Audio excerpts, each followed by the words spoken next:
المهم راه اللي ما جربش الروز مع الدجاج بهذه الطريقه غير ينسى بلي كلا شي حاجه اسمها الروز والدجاج، حيت هذه من احسن الاكلات اللي كتناسقوا مع بعضهم. اسم الاكله هو البرياني وحرفيا ما كيتشبعش منها. وعلى بركه الله نفتتح الجلسه. واول حاجه غادي نحتاجوا شي دجاجه، طبعا غادي نقطعوها بهذا الشكل هذا. يمكن لكم تشريوها مقطعه اولا تقطعوها نتوما، ولا يمكن لكم تستعملوا مثلا غير فخاض اولا صدر ولا اي نوع في الدجاج كيعجبكم نتوما. المهم من بعد ما كملنا التقطيع ديالها كيف ما كتشوفوا، هذه هي من بعد ما قطعناها نعملوها في شي بول ونخليوها على جانب. غادي نحتاجوا واحد البصله تكون بيضاء، من الاحسن تكون بيضاء، ونقطعوها بهذه الطريقه هذه. وبما ان البصل كيبكي طبعا ضروري خاصنا نستغلوا الفرصه نبكيو شويه على زهرنا. ودابا نرجعوا للفيديو.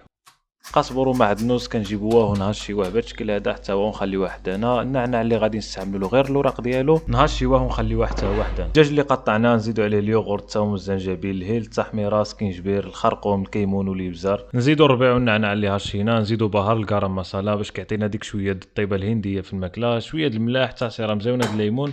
ونحركوا ديك المكونات كامله مزيان ونخليوها على جانب.